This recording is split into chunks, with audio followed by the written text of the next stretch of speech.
सभी YouTube family को राधे राधे, जय श्री कृष्ण, जय श्री राम, जय माता जी। एक भोले बाबा का नाच गीत भजन गाओ जाते हैं। अच्छा लगे तो लाइक करना, कमेंट करना, शेयर करना सभी को। हर हर महादेव। भोले बाबा डमरू बजाए कि गौरा मैया नाच के दिखाए। भोले बाबा डमरू बजाए कि गौरा मैया नाच के दिखाए। नाच के दिखाए हो, नाच के दिखाए, नाच के दिखाए हो, नाच के दिखाए। भोले बाबा डमरू बजाए कि गौरा मैया नाच के दिखाए। भोले बाबा डमरू बजाए कि गौरा मैया नाच के दिखाए। मैया के मांगों में से टिकवा विराजे, मैया के मांगों में टिकवा विराजे।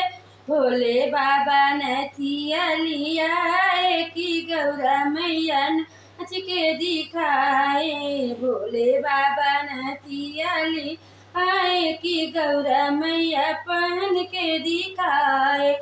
भोले बाबा डमरू बजाए कि गौरा मैया नाच के दिखाए। भोले बाबा डमरू बजाए कि गौरा मैया नाच के दिखाए।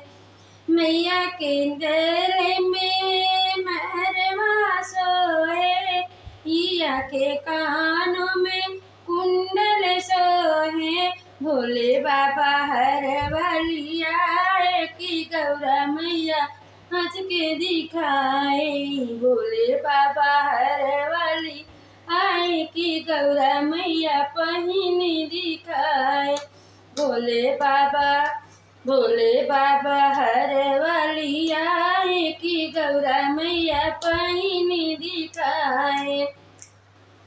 मैया के हथवा में चूड़िया सोहे, मैया के हथवा में चूड़िया सोहे।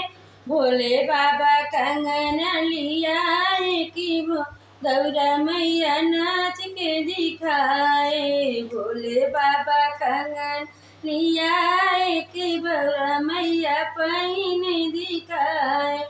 भोले बाबा कंगन लियाए कि गौरा मैया पहिन दिखाए। भोले बाबा डमरू बजाए कि गौरा मैया नाच के दिखाए। मैया के अंगों में चुनरी सोहे, मैया के अंगों में सड़िया सोहे।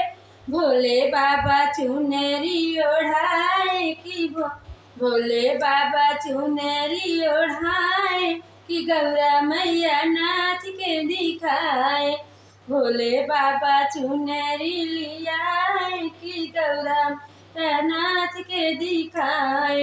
भोले बाबा चुनरी लियाए कि गौरा मैया ओढ़ के दिखाए। भोले बाबा डमरू बजाए कि गौरा मैया नाच के दिखाए। भोले बाबा डमरू बजाए कि गौरा मैया नाच के दिखाए। हर हर महादेव। सभी को राधे राधे। अच्छा लगे तो लाइक करना, कमेंट करना, शेयर करना। बहुत बहुत प्यारा भजन हम गाए हैं माता रानी का।